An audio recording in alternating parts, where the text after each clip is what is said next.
Hey John. It's great to see you. I'm so excited to play some pickleball today. I've been looking forward to this all week. Hey, Sarah. I'm really glad we could make this happen. I've been itching to get back on the court too. Pickleball is such a fun way to stay active and catch up with friends. Absolutely. It's the perfect mix of fun and exercise. Plus, it's not as intense as tennis, but still gives you a great workout. So, how have you been? Have you had a chance to play recently?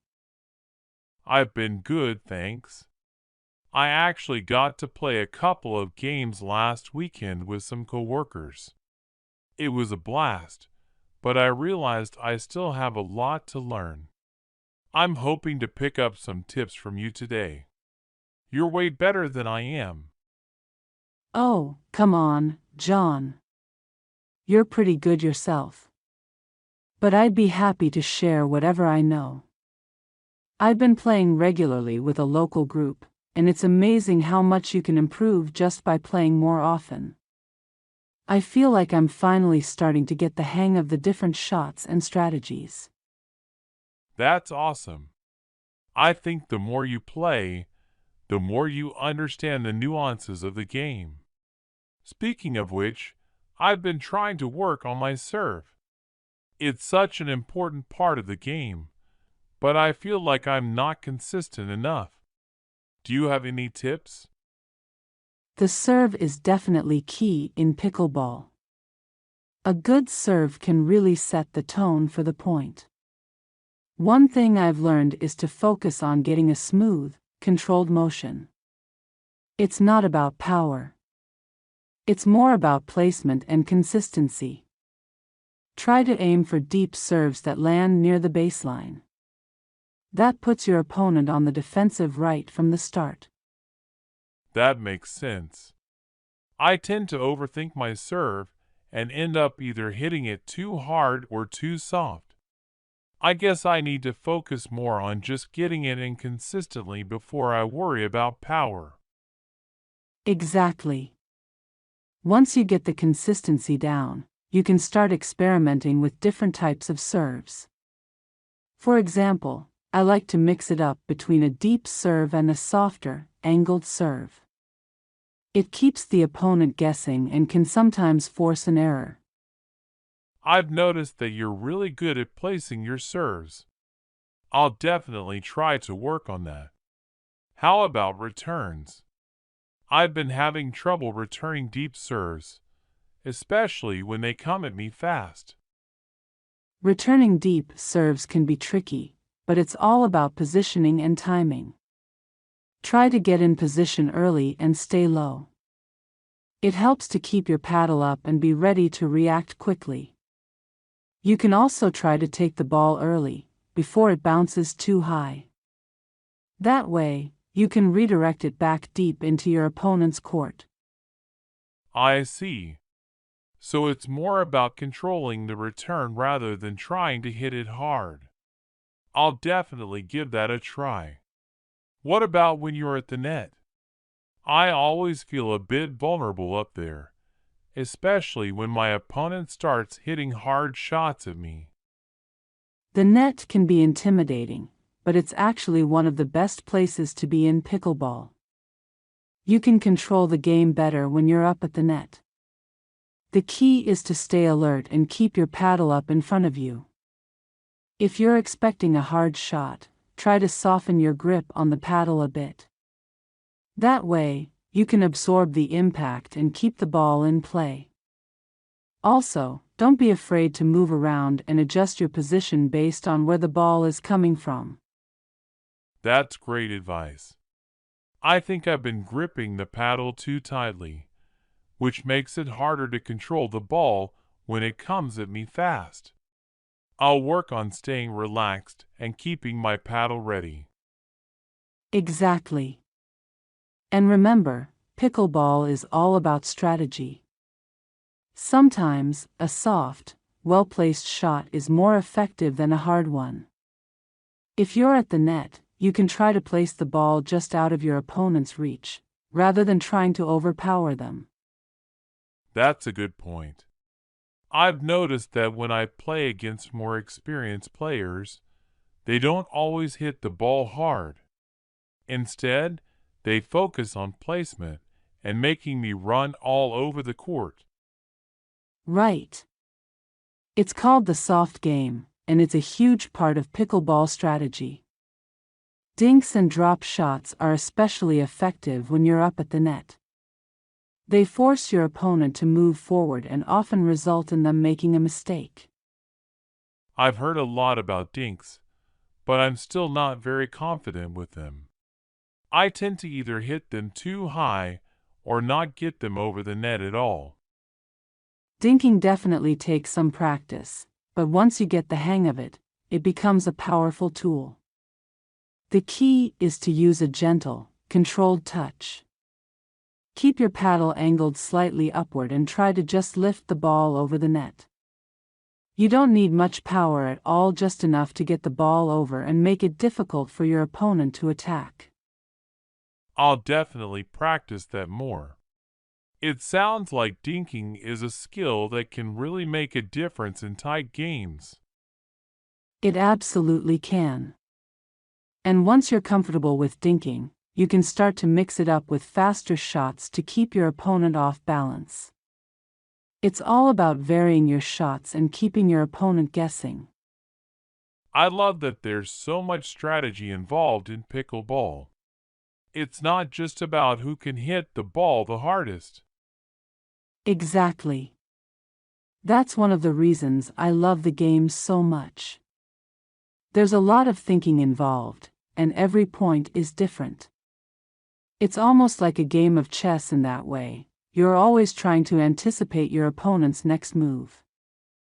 That's a great analogy. So, speaking of strategy, what's your approach when you're playing doubles?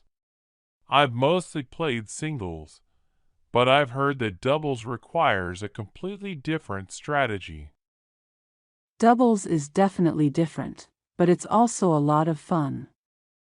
Communication is key when you're playing doubles. You and your partner need to work together and cover the court effectively. One common strategy is to position yourselves so that one player covers the forehand side and the other covers the backhand side. That way, you can minimize any weak spots on the court. That makes sense. I imagine it's important to avoid getting in each other's way too. Definitely. You don't want to crowd your partner, but you also want to stay close enough to support each other. It's all about finding that balance.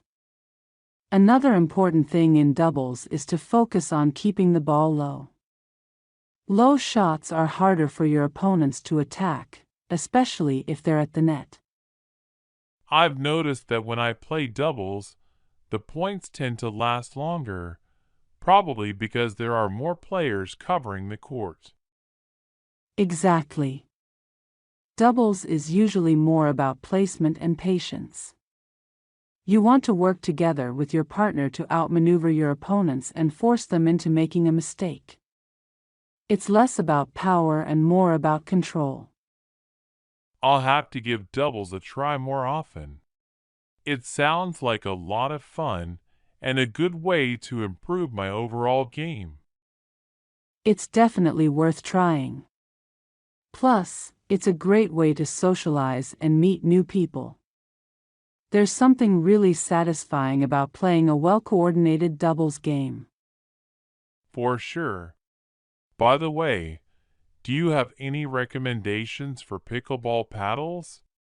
I've been using a basic paddle, but I'm thinking about upgrading to something better. That's a great question. The right paddle can make a big difference in your game. There are a few things to consider when choosing a paddle: the weight, the grip size, and the material. Lighter paddles are easier to maneuver and are great for quick, fast-paced games. Heavier paddles give you more power, but they can be a bit harder to control.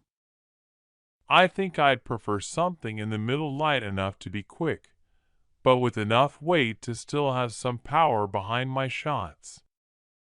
That sounds like a good plan. As for grip size, it's important to choose a grip that's comfortable for you. If the grip is too small or too big, it can affect your control and cause discomfort.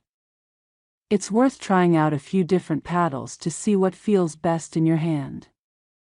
I didn't realize grip size was so important.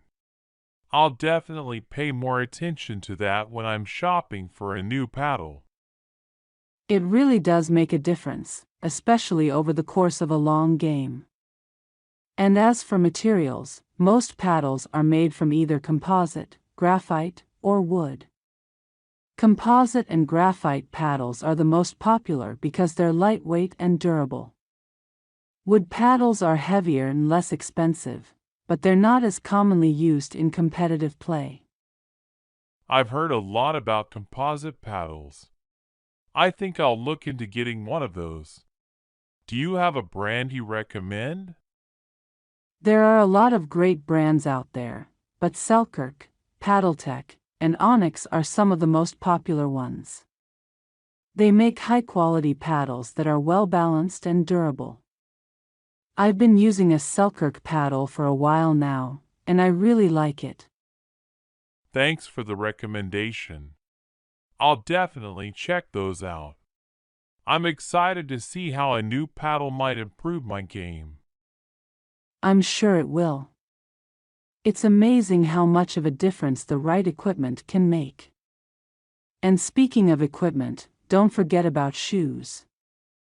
Having a good pair of court shoes is really important in pickleball, especially since there's so much lateral movement involved. I hadn't thought much about shoes, but now that you mention it, I can see how they'd be important. Do you have any tips for choosing the right pair? Definitely. Look for shoes that offer good support and cushioning, especially around the ankles. Court shoes or tennis shoes are ideal because they're designed for quick lateral movements and provide good grip on the court. Avoid running shoes, as they're not designed for the side-to-side movements in pickleball and can increase your risk of injury. That's really helpful. I've been wearing my regular sneakers, but I can see how a pair of court shoes would make a big difference. They really do. The right shoes can help you move more confidently on the court and reduce the risk of rolling an ankle or slipping. It's all about having the right gear to support your game. I'm definitely going to invest in a good pair of court shoes. Thanks for the advice. No problem. It's all part of getting the most out of your pickleball experience. And don't forget about hydration. It's easy to get caught up in the game and forget to drink water, but staying hydrated is super important, especially if you're playing for an extended period. That's a great reminder. I've definitely been guilty of not drinking enough water during a game. I'll make sure to bring a big water bottle with me next time. Good idea. It's amazing how much better you feel when you're properly hydrated. It helps with endurance and focus, too. For sure. Speaking of endurance, how do you keep your energy up during a long session of pickleball? I like to bring along some healthy snacks, like fruit or nuts, to keep my energy levels up. Bananas are great for a quick boost of energy, and they're easy to eat on the go. I also try to take short breaks between games to catch my breath and stretch. That sounds smart. I've noticed that I start to fade after a couple of games, so I'll definitely try bringing some snacks and taking breaks. It makes a big difference, especially if you're playing in a tournament or a long session. It's important to listen to your body and take care of yourself so you can play your best. That's great advice, Sarah. I'm learning so much today. I feel like I'm going to be a much better player after all these tips. I'm glad I could help. Pickleball is such a fun and rewarding sport, and it's great to share what I've learned with you. The best part is that there's always something new to learn and ways to improve. That's what I love about it, too. It's easy to pick up, but there's so much depth to the game. I can't wait to practice everything we've talked about today. You're going to do great, John. Just keep playing, practicing, and having fun. That's what it's all about. Thanks, Sarah. I'm really excited to keep improving. Let's play a few games and see if I can put some of these tips into action. Sounds like a plan. Let's get started.